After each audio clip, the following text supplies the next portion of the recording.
오늘 본문은 시므온 지파가 제비 뽑아 얻은 땅을 기록하고 있습니다. 이 시므온은 야곱의 둘째 아들인데 저주가 선포되었던 그런 지파였습니다. 그 배경을 보면 창세기 34장에 야곱의 딸 디나가 세겜 족장의 아들에게 강간을 당한 그 사건이 있었는데, 이때 자기 누이가 이런 일을 당한 것에 대해서 분노한 이 시므온과 레위가 잔인한 복수를 그 세겜에게 하게 됩니다. 그러다가 야곱 온 집안이 큰 위기를 만난 그런 사건이 있었습니다.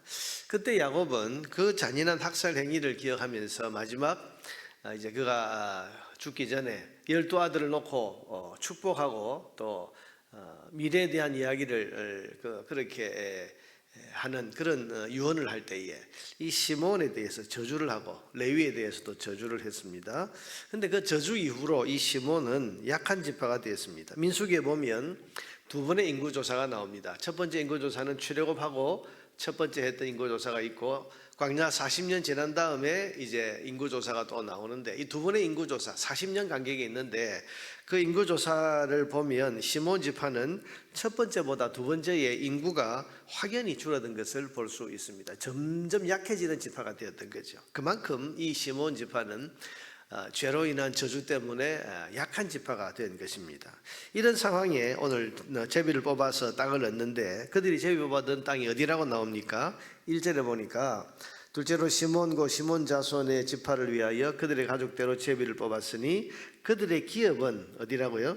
유다 자손의 기업 중에서다. 유다 지파가 얻은 땅 그 한쪽에, 그 속에 그들이 땅을 얻었다, 그렇게 되어 있고, 좀 더 구체적으로는 9절에 보니까 시므온 자손의 이 기업은 유다 자손의 기업 중에서 취하였으니, 원래 유다 자손의 기업인데, 다시 말하면 유다 자손의 지파, 유다 지파의 그 땅인데 그 속에 이 시므온 지파의 땅을 지금 얻게 되었다, 그런 말이죠. 이는 유다 자손의 분깃이 자기들에게 너무 많으므로 시므온 자손이 자기 기업을 그들의 기업 중에서 받음이었더라. 큰 지파인 유다 지파의 땅 안에 자기들의 땅을 얻었다. 참 뭔가 참 궁색해 보이고 옹색해 보이는 그런 모습입니다. 자, 이 사실은 우리들에게 이런 교훈을 줍니다. 첫째로, 죄는 삶을 약화시킨다는 사실입니다. 여러분, 사람들이 죄의 힘을 빌리는 이유가 뭡니까? 삶을 더 잘 살고 싶고 더 크게 되기 위해서입니다. 그런데 그것은 기만이고 유혹입니다. 실제로 죄는 삶을 위축시키고 약화시킵니다. 여러분, 첫 범죄인 아담과 하와의 범죄가 어떤 것입니까? 선악과에 대한 욕심 아니었습니까? 저것을 먹으면 행복할 것 같고, 하나님 말씀을 넘어서 저것을 먹으면 우리가 하나님처럼 될 것이다. 여러분, 사단이 그렇게 속삭였습니다. 저것을 먹으면 너희가 하나님처럼 된다. 다시 말하면 지금의 이 하나님께 순종하고 사는 이런 피조물의 상태에서 더 높아진다, 하나님처럼 된다, 그랬는데 그 열매를 그 욕망 때문에 먹었습니다. 그러나 그 결과는 정반대였습니다. 행복이 아니라 불안과 두려움이 찾아오게 됐고, 하나님과 나란히 되는 것이 아니고 하나님과 단절이 되어버리고 죽음이 오게 되는, 여러분, 죄는 삶을 강화시키고 삶을 더 크게 할 것처럼 그렇게 유혹해 오지만 사실은 죄는 삶을 약화시키고 위축시킵니다. 오늘 이 시므온도 그렇습니다. 자기 누이에 대한 복수, 분노, 이거 터뜨리면 삶이 행복해지고 사는 것이 시원해질 줄 알았는데 저주를 받았습니다. 삶이 위축이 되었습니다. 그 후손들도 연약해져서 오늘 유다 지파의 땅 안에서 겨우 땅을 얻는 그런 신세가 되었습니다. 여러분, 이와 같이 죄는 삶을 약화시킨다는 사실을 기억해야 됩니다. 그러므로 우리는 끊임없이 다가오는 이 죄의 유혹을 잘 이기고 죄가 아니라 의와 하나가 되어서 삶이 더 강화되고 삶이 더 온전해지는 그런 삶을 추구하며 나아가야 됩니다. 여러분, 죄는 하루에도 수십 번씩 우리에게 유혹해 옵니다.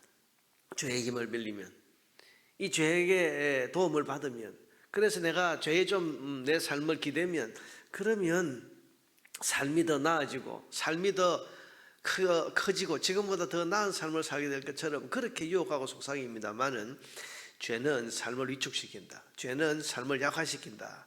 오늘 시므온 지파가 유다 지파의 그 땅, 그 한 언저리에 겨우 땅을 얻어서 지금 살게 된 이런 모습들을 우리가 보면서 죄의 결과는 위축과 또한 약하다 하는 것을 여러분 꼭 기억하고 오늘도 우리에게 다가오는 수많은 죄의 유혹들을 잘 이기고 의와 동행하는 걸음을 걸어가는 저와 여러분 되기를 바랍니다. 둘째로 하나님께서는 오늘 땅을 분배해 주시면서 큰 자가 작은 자를 돌보게 하셨습니다. 9절에 있는 것처럼 이는 유다 자손의 분깃이 자기들에게 너무 많으므로, 여러분 유다가 받은 땅이 너무 컸다 그런 말이죠. 그렇기 때문에 시므온 자손이 자기의 기업을 그들의 기업 중에서 받음이었더라. 하나님이 지금 제비를 뽑아서 이 시므온 지파 너희는 여기 가서 살아라 하는데 보니까 유다 지파의 땅이 너무 크기 때문에 거기에 시므온 지파가 들어가서 살도록 그렇게 지금 배려를 하고 계시는 모습입니다. 여러분 하나님께서 많이 주실 때는 혼자만 쓰라고 주신 것이 아니고 약자를 돌보고 나누라고 주신다는 사실을 우리는 꼭 기억해야 됩니다. 초대 예루살렘 교회가 여러분 그랬습니다.